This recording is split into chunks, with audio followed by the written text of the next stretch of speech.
Excellent. Shows that I'm live. I'm just going to double check here that it's pulling up on our channel okay.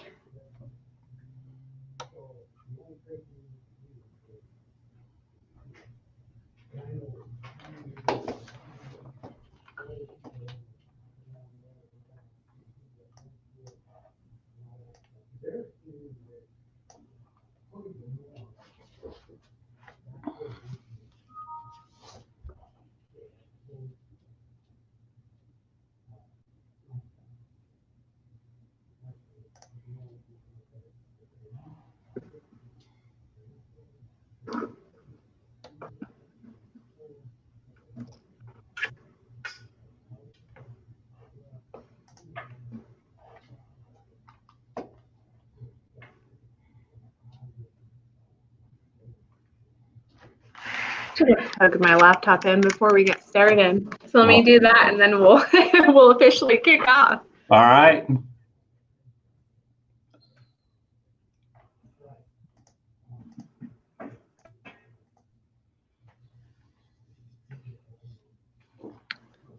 Okay, well, thank you everyone for your patience. We're going to go ahead and get this kicked off.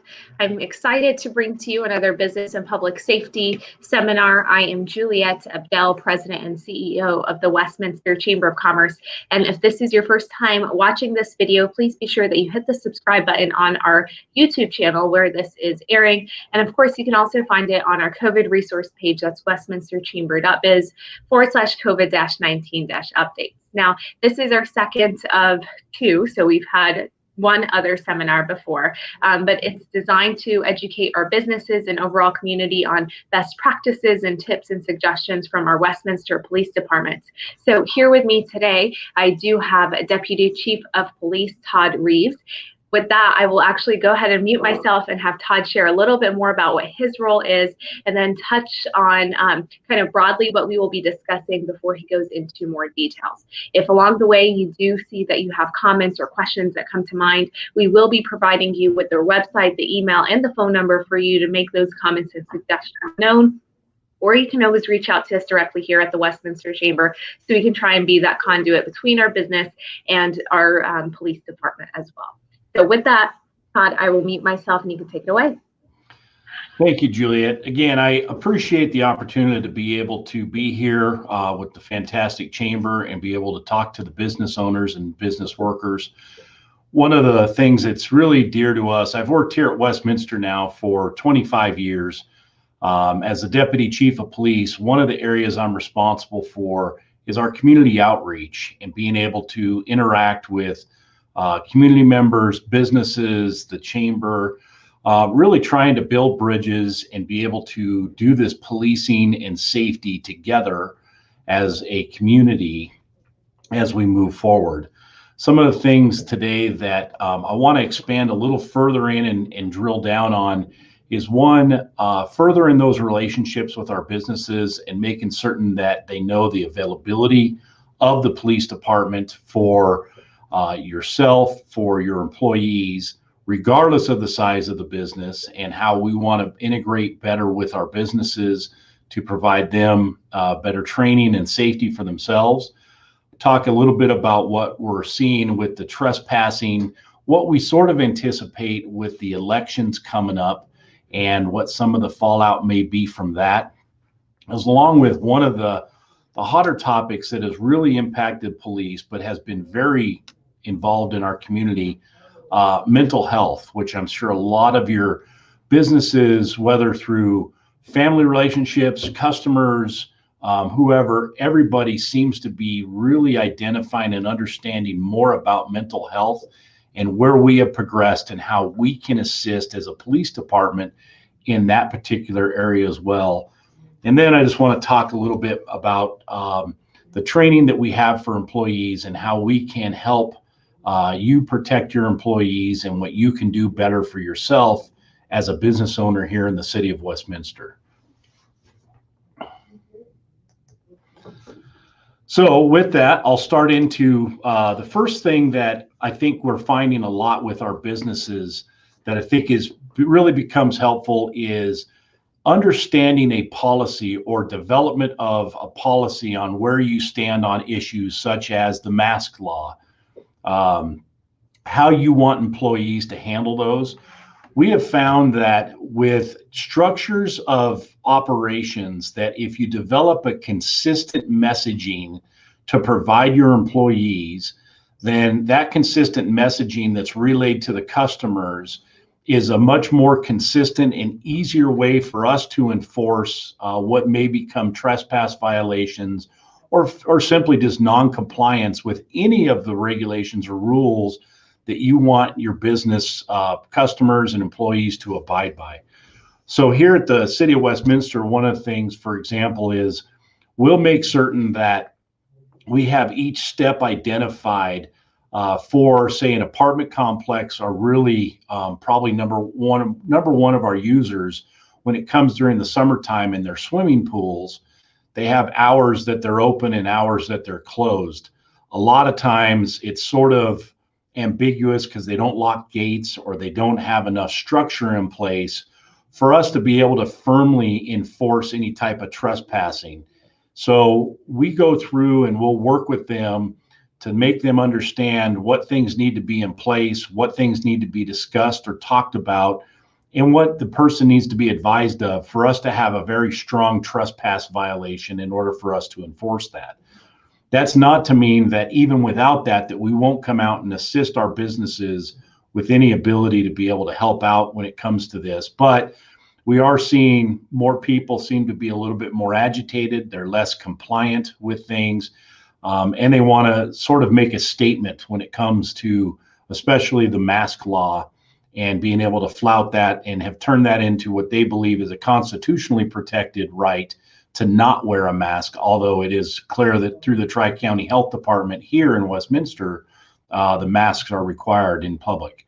So I would encourage business owners, not only for the customers, but also for your own employees, to really develop your position and your statement on what you expect of that use of the mask and how you see that in place. That will help as we continue to move forward and you have people who are non-compliant, who show up at the businesses, who loiter around the businesses. We'll be able to really address those issues more consistently, and you'll have a greater expectation of what to expect from us.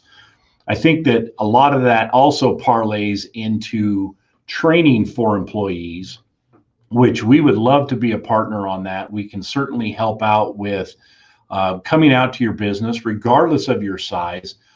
We can walk through your business, provide some tips on how to make certain that things are secure, even down to the basics, the things that we've been talking about for decades even, such as too many coverings on windows, secure point accesses, stuff like that, that we'll be glad to come out, not only evaluate the setup, but then also we can provide training to your employees.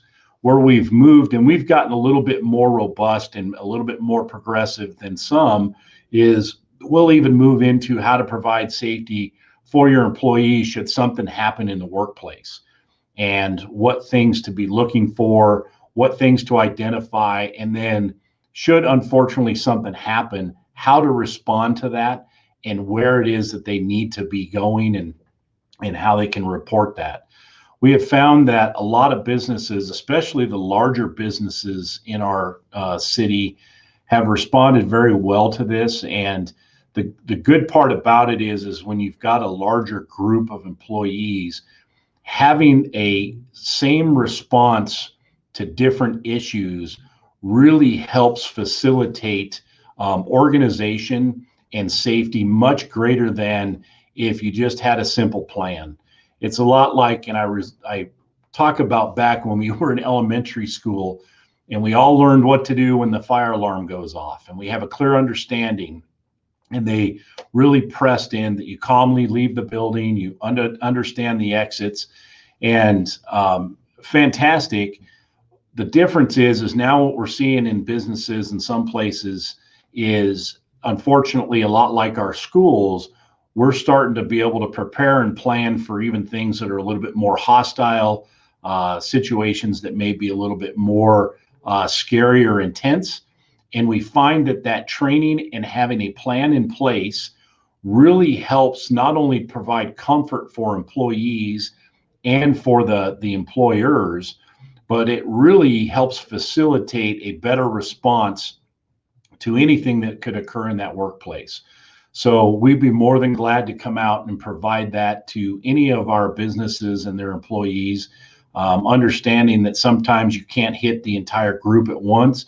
We can do multiple sessions so they have a better understanding of what it is, and we can facilitate that working around the hours of your business. But at the same time, we will talk about how to deal with those aggressive customers or those people that are unsatisfied.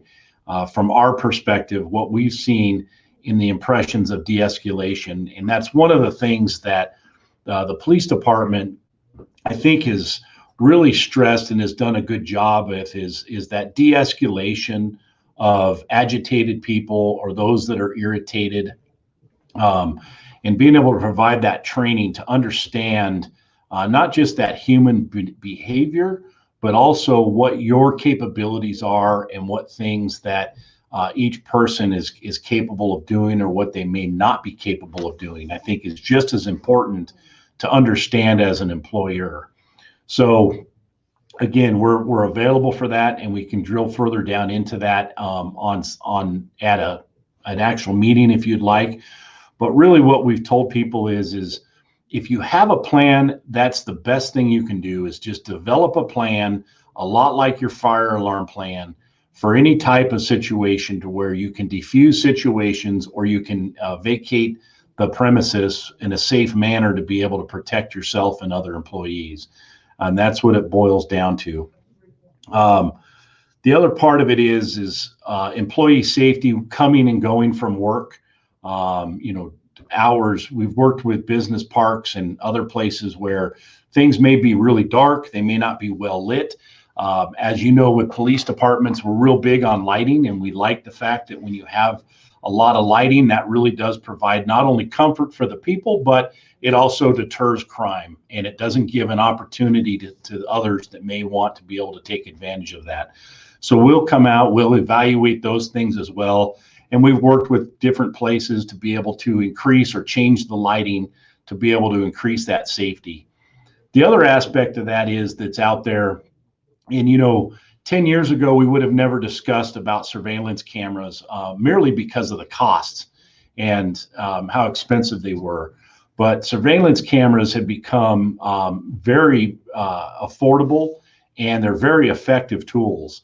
And one of the things that I share with people when we talk about surveillance platforms and cameras is, we dealt with the unfortunate circumstance of the Jessica Ridgway abduction and death. And during that, we did a very large canvas. And during that canvas, we were able to recover roughly about 26 videos from different businesses, different homeowners, and different places. Just 6 years after that, Aurora had an unfortunate abduction. And during that, within the first 3 days, we recovered 170 different videos. And it just shows you the evolution over a period of 6 years, how robust surveillance systems became because of the affordability. And we have found that although isn't a definite absolute deterrent for crime, we have found that people will steer away from places that have clear identified surveillance platforms or cameras in place. And because they are so affordable and so inexpensive to put in now, we're seeing that many places are doing that. One of the areas that we're, as a police department, exploring is being able to even reach into the HOAs. And we have on our website, there's the ability to be able to sign up for your Ring cameras or your personal home surveillance cameras that will identify to us that if a crime were to occur within a geographical area, we could pull up that list and we'd be able to go back and be able to request video from individuals and businesses from that specific time period. We're finding that putting this together is really helpful when we have certain crimes and we have certain things happen. we really are starting to look more to the video world and being able to recover those from businesses in particular, but then also homeowners, depending on where the crime occurred or what happened. So really consider looking at installing some camera systems and having an understanding of those.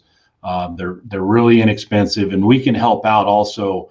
We don't recommend or endorse any particular brand, but we can tell you some of the things that we see working with different entities and the clarification and the clarity of the video and how we've been able to use that to identify people.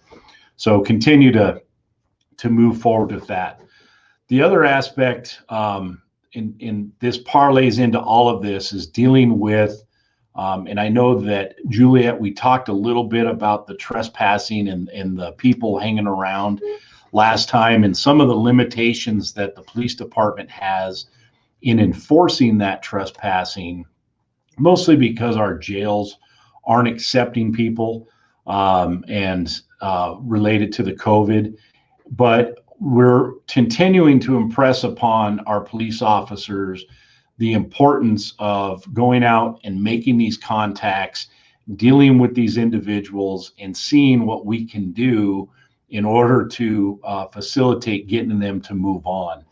One of the great successes I have and that we can talk about, what we're finding with our homeless population is a tremendous influx or identification of the mental health issues that come along with that.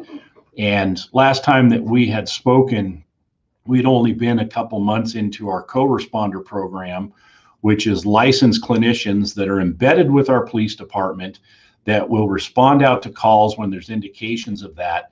And we're actually finding that even in cases of trespassing, there are a lot of mental health issues that really are going to help us facilitate some of these issues and be able to bring a better resolution.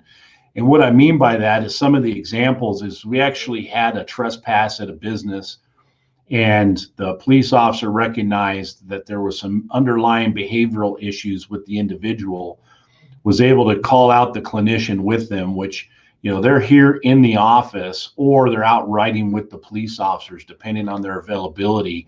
So they're very quickly on scene, and they were able to facilitate and divert this individual to the needs that the person needed and deal with the trespass without pushing this into the criminal justice system. And we're finding that to be incredibly helpful in that, you know, a lot of our tools before have either take them to the hospital or take them to jail.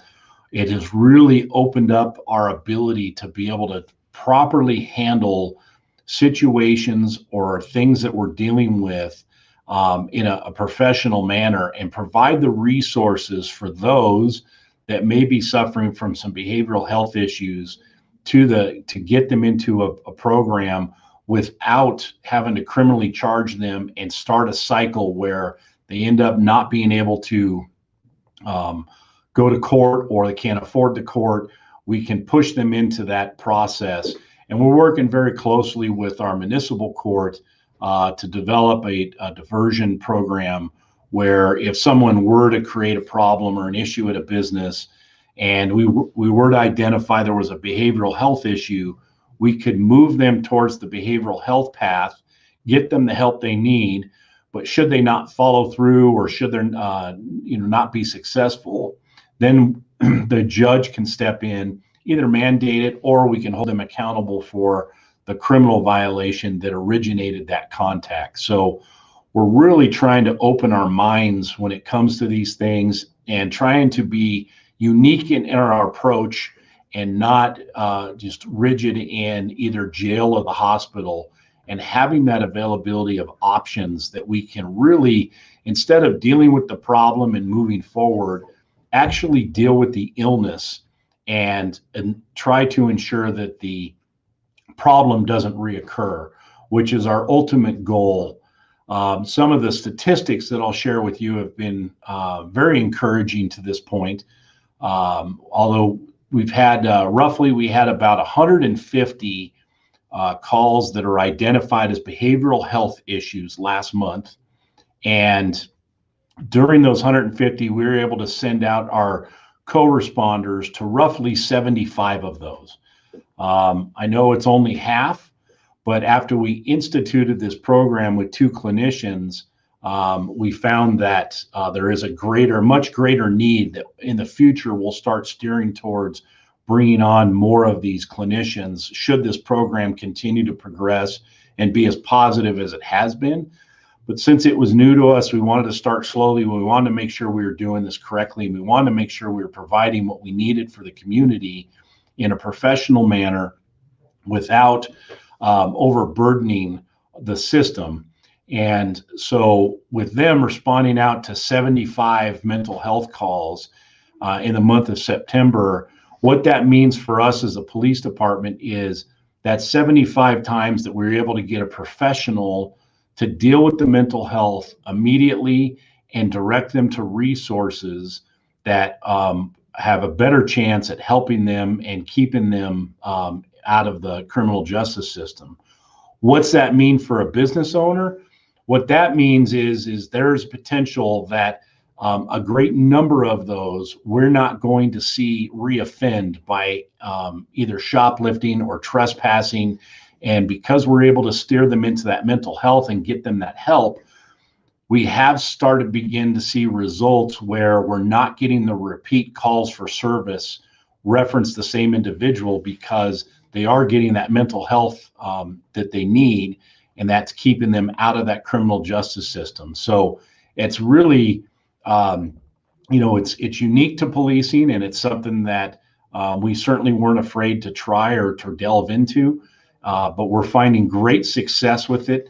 And it really is using that social aspect of our community integrated with the policing and identifying new programs and ways to be able to deter future crime, which will help out the businesses tremendously. So we're very proud of that program. And, a lot of people are fascinated by it, and we could certainly provide more information on that specific topic if people want. But I just wanted to stress that the value that we're going to see in it is stopping those repeat offenders for our businesses, and especially with that homeless population, being able to intervene and starting to get them into that mental health arena. The other thing we're exploring right now that we're finding in our homeless population, which has impacted the businesses, is the substance abuse. The substance abuse, we find that a lot of times shoplifting, theft, other crimes of opportunity are those to support substance abuse. Not in every case by any means, but we're finding a great number of cases where that is supporting that substance. And so we're exploring a program now to be able to have the same ability with substance abuse counselors to be able to, when the mental health goes out and they find out, which one is the prevailing issue that needs to be dealt with immediately. And many times it's both. There's a substance abuse along with a mental health aspect, not every time, but finding out if, hey, we got to deal with this substance issue first that's driving some of this criminal activity and this criminal behavior. And then after that, then we can direct them into the behavioral health. So we're trying to really find a seamless way of helping that population that we find are repeat offenders and are generally preying upon the businesses and the business environment to be able to support habits or substance abuse. So we're exploring that avenue right now. As you can imagine, with anything, we've got a lot of research to finish doing and figure out how we integrate that into policing. But we're very excited to be able to start exploring that as well. And then lastly, I'll talk just anecdotally about some of the fantastic things we're seeing out of the mental health aspect. And a couple of them have resorted back to our business community. In just the last month, we've had a couple of business places where they've called and they've had irate people that just simply refuse to leave. They're not going to comply. And the business had no other choice but to involve the police. The good news is recognizing that there is also an underlying mental health issue, we were able to involve our co-responders and be able to direct those individuals into a program other than the jail. And I know that sometimes, people need to be held accountable for their actions, but a lot of times we're finding that mental health issue and being that underlying problem, whether it be for the individual or for their family, being able to interject in that stops that future behavior and that future threat or violence towards your employees or your businesses. So we have found that very important to be able to intervene using that aspect of policing that's unique. So we're very proud that we have that in place, and some of the success stories that we're seeing have been fantastic. So I know that that's kind of the short part of this, and it drills a little bit further down on where we talked about last time, Juliet. And I'm not certain if there are any questions or anything that's come up. The last thing I really just want to stress is regardless of your business size, regardless of how many employees you have, please allow us the opportunity. You can contact me at my email address or my phone number, and allow us the opportunity to come out and work with your business, answer your questions. We'll be more than glad, and I have individuals that will sit down and we can share what information you want. And as we move forward, we're actually continuing to build some programs that are business-specific training for employees that we can offer. And we're getting those together now, and we're putting together a couple of different topics, and we'll eventually be posting those to be able to, as a business, if that's something that you desire or something that you want for your people or for your business, we can then come out, provide that for you, and then be able to follow up with your employees or answer whatever questions they may have. We find a lot of times that employees feel much more comfortable when they have the information and they have the training. And so we have recognized that we want to continue to get even better at that. And so that's why we're actually going to provide business-specific training classes that people can pick from, and whether it be virtually or whether it be in person.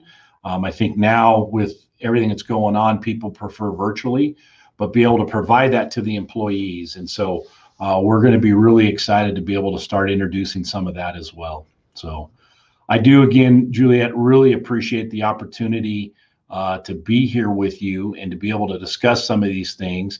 And I'm not certain if there's questions or anything on your mind that I haven't answered yet. Sure. Well, thank you so much, Todd. I know you've gone in a lot more detail, I believe, this a second time around. After our first one, we kind of got into a groove and picked up on some things that we wanted to hone in on. For those of you that are just now tuning in with us, we have Todd Reeves, the Deputy Chief of Police over at the Westminster Police Department, and he shared a variety of topics with us today, some of them that were encouraged by COVID and the guidelines that our businesses had to implement, all the way to employee safety and trainings as it relates to potential trespassers or folks that might be on site, causing disruption or causing some potential harm to the people that are at your business place. We also touched on the mental health co-responder program, which is a fairly new one with our police department, and highlighted some of the success that's come out of that. And I would be remiss if I didn't comment on this. I've seen Tina, I've also seen Lauren that's on here with us, and Paul, and several other people that have popped on during this broadcast. I just want to thank you guys for taking a moment to be on here, tuning in and staying informed on some of the resources that are available to you here through our police department and of course in our community. We have a couple of different comments that came through, a few different questions, Todd. So I do want to go ahead and start pulling them for you. And then at the end of this broadcast, I'll just have you kind of go over the ways that they can reach out to you so we can be able to display those individually for them.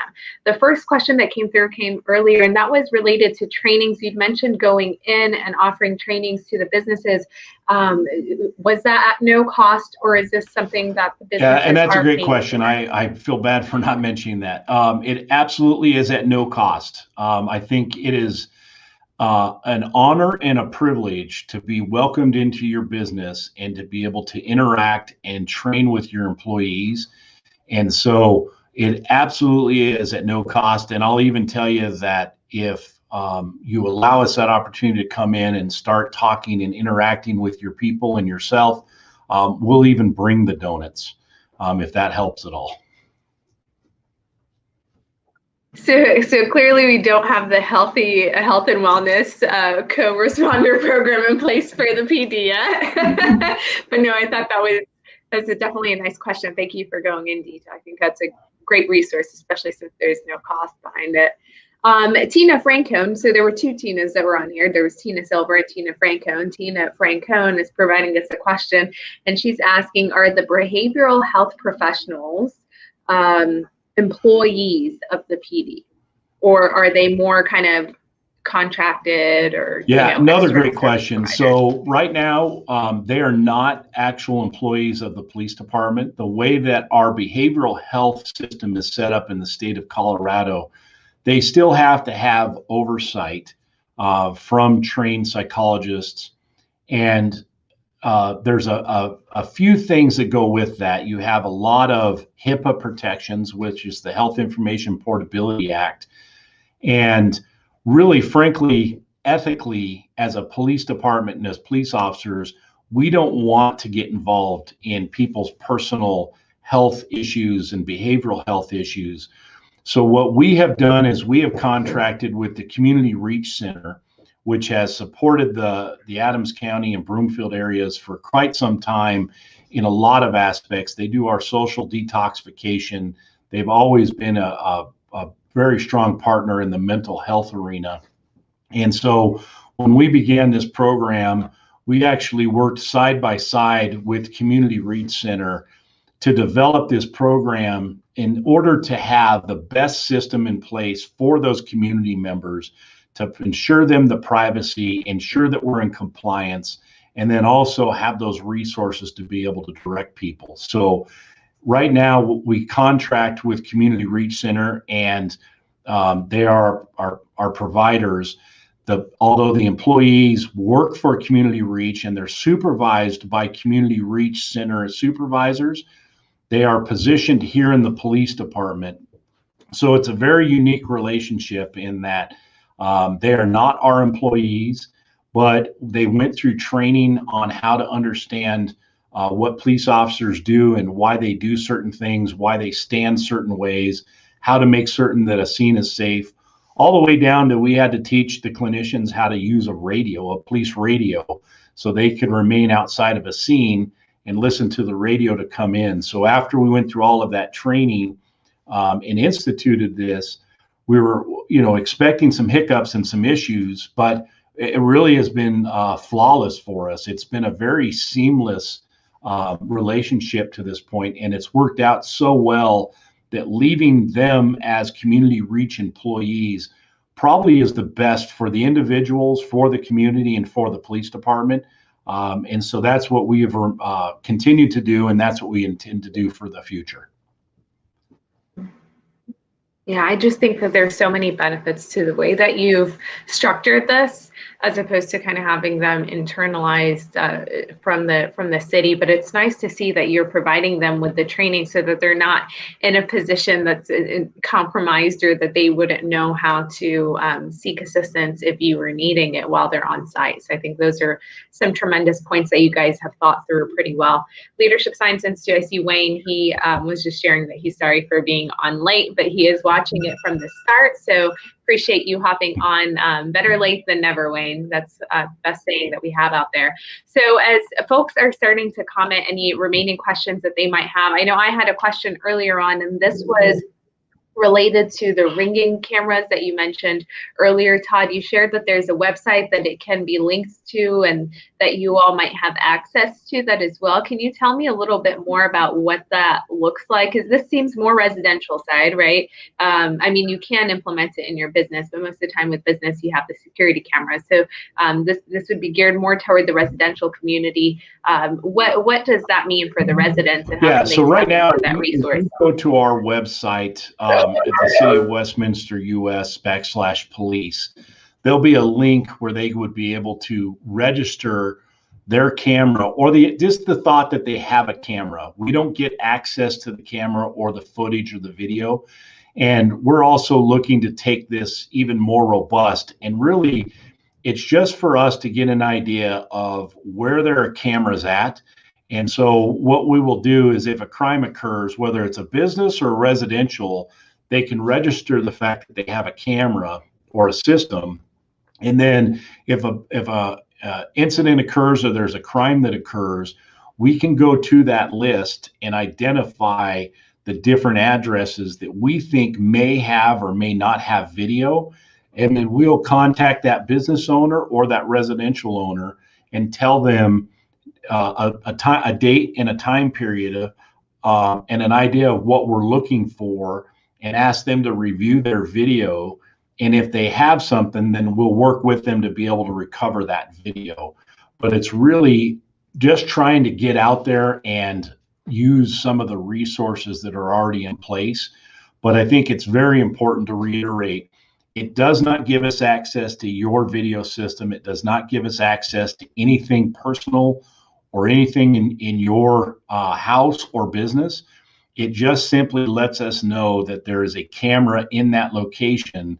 And should we want to go back and ask for that video, you're willing to review that and provide that to us should it have evidentiary value.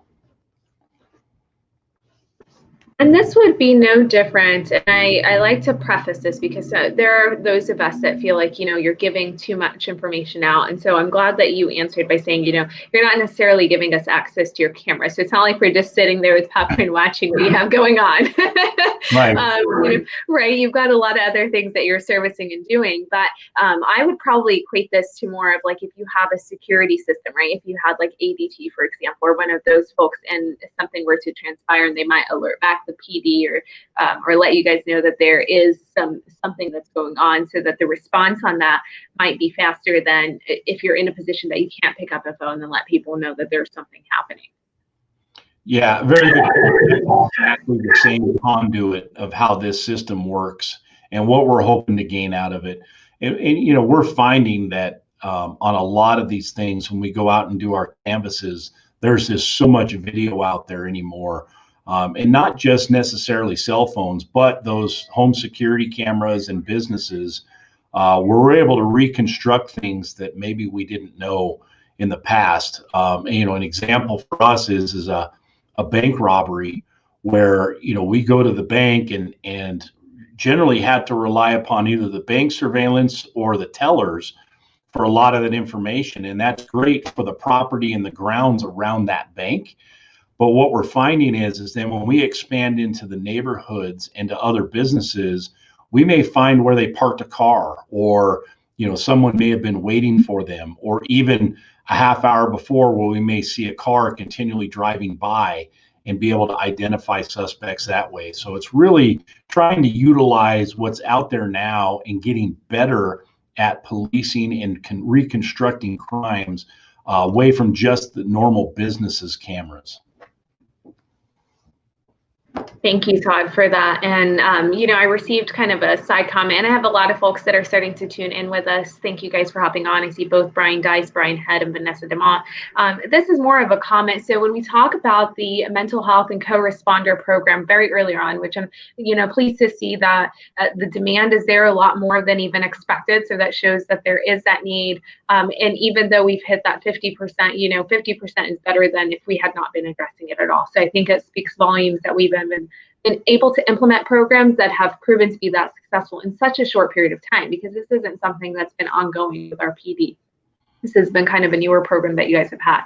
That being said, the comment related more on the side of for officers that do identify in a crisis situation that there is a problem, and they do call on those clinicians or those behavioral specialists that do come out and support or provide that assistance.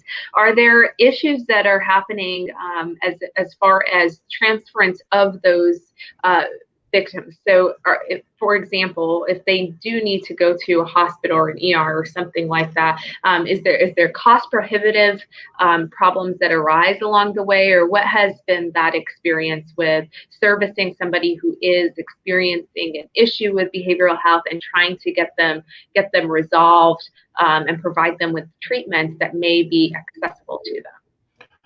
Yeah, so that's a great question, and that really drills a little deeper into this. But I will start with saying that one of the unintended, but we understood would be a great benefit is not only would we have these co-responders available to serve those in the community, but let's face it, they're serving our police officers as well. Our police officers are learning every single day from those co-responders of how to better interact with people and how to better understand some of the smaller signs of behavioral issues or mental health crisis. And so when they respond out, we're starting to really be able to identify more of those behaviors and more of those issues than we ever had in the past. And, that was one of those things that we anticipated, but we weren't certain of how well that would work. And so our old processes of going out, you deal with the severe mental crisis or issue, and then take them to the hospital or to the jail really was thrown out the window all entirely, working with CRC. So the great part about it is the co-responders come out because they are contracted, and right now this is funded through the Office of Behavioral Health through the state of Colorado on a grant program. And so all of that is already taken care of. As they navigate this, the first thing that we've really changed is we were very limited in our resources of what we could do with those suffering from mental health crisis or from behavioral issues. And so we would put them in a police car and we would take them to the hospital where the professionals were. But now that, we've become much better at this and much better understanding of this, we've even worked side by side with our fire department because we have recognized that even for the individual who may be suffering this mental crisis, police probably isn't the greatest thing for them, and it may escalate or it may agitate some of those situations. And so providing that transport in an ambulance to wherever that may be a better option. So we've really opened up that window. But as the clinicians work with these people that have these underlying behavioral issues, they're also working with the facilities to ensure that there's costs savings, that there's abilities to pay for this through Medicare or Medicaid or through their own insurance, and be able to direct and work with them to be able to make this process. Many times, and we just had a recent incident where dealing with a very unique mental crisis issue, the individual, the only place we could find was out in eastern Arapahoe County that was willing to treat this individual. And, before, when you talk about a police officer driving outside of their city, that's really taboo, and it's not something we'd like to do unless you're taking them to a jail and we don't have a choice. But, this one was the no-brainer where the sergeant got a police officer to be able to put the individual in the car, drive him 45 minutes to the facility, and the facility was willing to cover all the costs and take care of it in order to provide the help that this individual needed. And so it was really a huge win for our community because this individual gets the help and we don't have to worry about them reoffending in our community. But then they're also going to be able to continue with a program that's going to support the behavioral issues that they're experiencing and be able to work with that.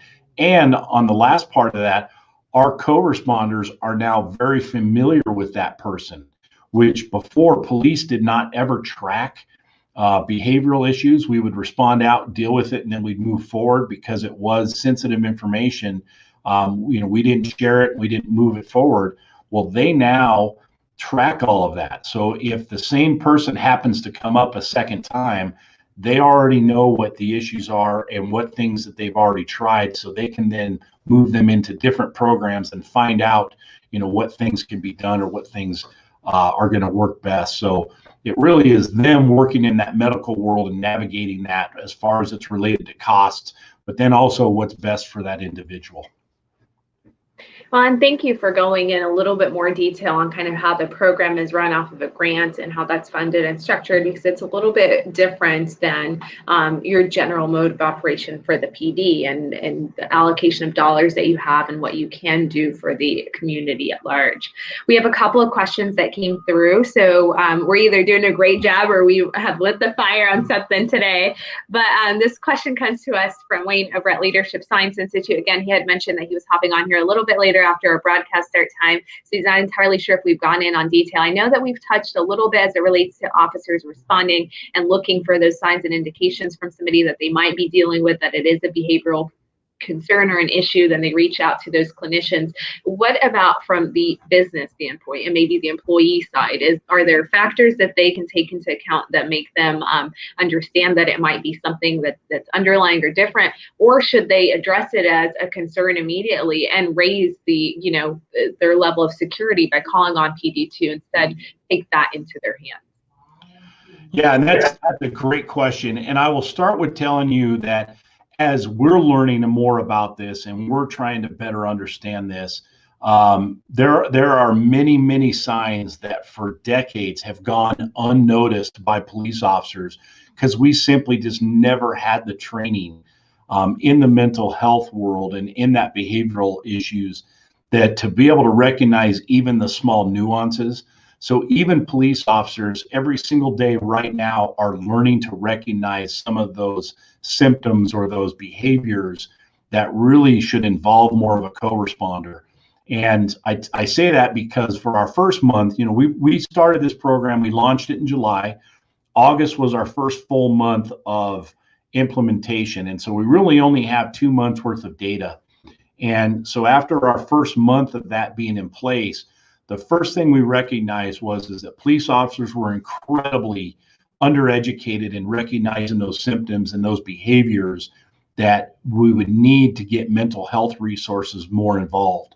We recognized the ones that were severe threats, where they were a harm to themselves or others, who were really in a mental crisis and acting out and screaming and yelling.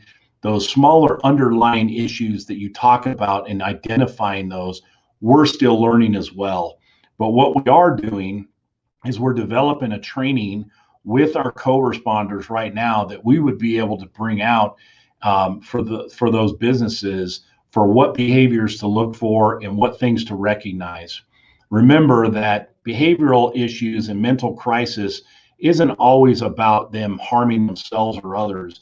It may be as simple as, the behavioral issue is impacting them so greatly they can't even take care of themselves, or they don't have the faculties about them to understand, what is next in life and how to get food. So we're really building that system much more robust. I'm actually going to be working with CRC in the next couple of weeks, and we're developing a training video for our fire department as well. So when our fire department goes out on scenes with people, they will be able to start recognizing even some of those smaller mental health issues. They're very good at it now, and they see a lot of that, but there are the smaller signs that we didn't recognize before working with these clinicians that we want to bring further out into the community. Right now, I will tell you the greatest resource out there is the Mental Health Institute. They provide a really good checklist of things to look for. But again, we're going to be building that training that we can take out to our businesses as part of a safety program and understanding when you might be dealing with something like that, how to best respond and how to de-escalate that and how to be able to get the police involved. But I would tell you for now, just call us. And again, I want to reiterate to all of the business owners, if you don't get the response that you like or that you desire, just call me. I will be glad to deal with it and find out why it is they responded the way they did. But we are a resource here for you. And if you have any question, allow us to get involved and allow us to have some opinion in this. And I really tell the police officers, this isn't about the police officer showing up on scene and making the determination. I'd really like to see them work with the business owners to come up with the best resolution for what they're dealing with. And that's what we're moving towards. Thank you so much for that thorough answer, Todd. And I have included the phone number for the police department if you do have those questions or concerns to reach out to them. I'm also including the email for Todd if you'd like to reach him directly, and that's treeves@cityofwestminster.us. You can also see it in the comment section. So if I take that off of the screen, you can still find it later on. If you watch this on replay, we have a couple more questions if that's okay with you, and then we will wrap up. Sure. This is more of a, so we had quick comment that came from Vanessa DeMont about the questions in general, that this is a great question and topics that we have. Mental health is not isolated to a personal, to just personal life or education. It crosses over to the public and sometimes into law enforcement. I think I have lost Todd. So while I'm waiting for him to come on, I just want to thank you, Vanessa, for commenting on here with us. And I know we have other questions that are on here, so hopefully he will come on. Otherwise, you don't want me answering these questions for you since I'm not the expert. So I'll go ahead and give it a couple minutes for Todd to hop on. While he's figuring out his tech situation, I'll just go ahead and pick up displaying a few of the other comments. Once again, we included the website for you, and that was the cityofwestminster.us/police. Here you can find information, details, not just about the mental health program that they are offering, but also about the resource in general that they have. And at any point in time, you can peruse that website for additional details. Welcome back, Todd. I did not take up any more questions because I know myself and I know I don't know the answer to them. So Vanessa, like I said, her finishing comment was thanking you for the police department, all your work that you're doing. This comment does come to us from Brian Head. I also see Tina Francone with a couple questions. That's why I'm going to go ahead and pair both of your questions up together at the end, if that's okay. But Brian's comment / question was related to the 72-hour mental health hold. So he's asking if co-responders have the authority to institute a 72-hour mental health hold, or does that only apply to voluntary compliance from the subject? Yes, they do have that authority, and that's one of the requirements we're going to have of the co-responders. But I will tell you, we try to get the voluntary compliance to work with the client. But yes, they absolutely have that authority. Excellent. See, this is why I need you. I would have been like, oh, let me just try and Google this off to the side. Now this question comes to us from Tina. I mentioned to you she has a couple of questions, so I'm going to link up both if that's okay. This first one is referencing that this program is fairly new. Do we have data regarding reoffenders? So we do have data from reoffending prior to implementing this program that we use to support applying for the grant. That was at 78% of those that were suffering some mental health crisis or behavioral issues we were finding repeated calls for. We have not, we don't have enough time in this yet so far to determine where that number is going to be. We're going to reevaluate that after 6 months, but we're pretty certain that number of reoffending is going to go down. Excellent. And Tina's remaining question was no Tabor issues with the receipt of state grant funding and in a confrontation, who has jurisdiction, the police department or the behavioral clinician? So two questions, two pretty actually thorough questions. So the first being that this is a program that's funded through a grant through the state behavioral office. How is that affected by Tabor and the issues of receipt? And the secondary one is who has the jurisdiction in those confrontations or situations? Yeah, so fortunately there is no Tabor implications on this, and really the grant becomes a pass-through. Police departments are the only ones who can actually apply for the grant. So the money comes straight to the police department, and then we just pass it directly through to CRC for their services. So really on the city end, we're taking on the burden and all of the issues of handling the grant and the finances, and our finance department is amazing. But there is no Tabor issues. As far as a confrontation, ultimately the training is that the police officer has the ultimate authority on the scene. What we, in many robust training sessions leading up to this, and it's worked out very well, we've just told the police officers, a lot like what we hope to get with our businesses, work with the clinician as partners for the best resolution for the individual that you're dealing with. And that if the clinician has ideas or thoughts, don't be afraid to implement them, But as a police officer, your job is to keep the scene safe, and the clinician's responsibility is the attempt to de-escalate and provide the services. So they've got to work together, but ultimately the police officer has not only the authority, but has the responsibility of that scene. Excellent. Thank you for that. We did have a quick comment that I just received off to the side, and that related to the Citizens Police Academy. If you wanted to give a quick plug on that, Todd, and just kind of remind folks of what that is and what might be the benefit behind it. Yeah, so I appreciate that. And again, when we talk about the influx of change and how the chief of police here at Westminster has really pushed the direction of more in the community and the involvement, we're actually revamping our Citizens Police Academy. The Citizens Police Academy is the opportunity for those in the community and sometimes outside of the community to come in and learn about our police department, why police officers do what they do, what situations we handle and deal with, and really gives them a really behind the scenes look of everything. And it's exciting. They get the opportunity to drive police cars and do traffic stops and building searches.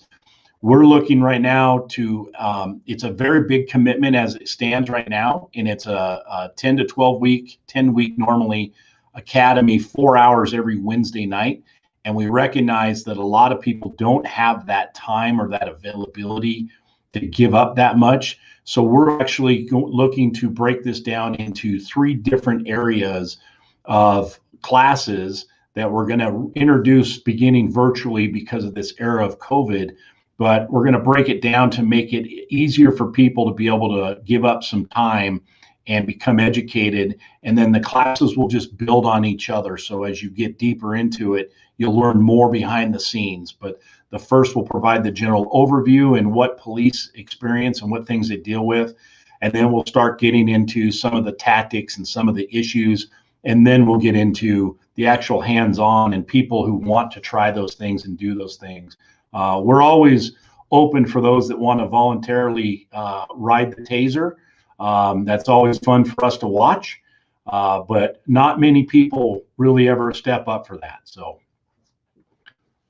I can't imagine why. That's too funny. Well, thank you, Wayne. I see that he's commented, fantastic session. Thank you for everything that we've touched on. Todd, we've touched on a variety of things today, really engaging questions and comments along the way. I appreciate you taking the time to be on here and providing us some of the information that your department has spearheaded, things that you've been able to enhance, and then of course the tips to our businesses as it relates to company policies that they should have in place, how to handle a trespass situation, employee safeties and trainings that might be available for them through the police department, or things that they can look into and further explore. Of course, we've already included the contact methods for folks. I'll go ahead and quickly display them again. The website, the email to Todd, and of course the phone number should they have any direct questions or comments.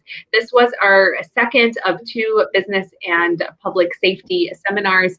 I think they've both gone over quite well, and I'll likely end up bringing you a third time, Todd. I know I committed you to 2, but now I'm like, okay, I think we can really get in on some of these questions and hone in a little bit more into some subsections, and of course continue to partner with you as you create those trainings and outreach to our overall business community.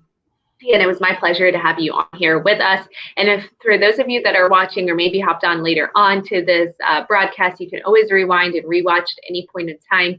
If you think of a comment or question that you may not have had a chance to ask because you didn't come in at that time to read it or hear it, you can always comment it into the comment section. We'll be able to get that question addressed for you by Todd and his team, of course.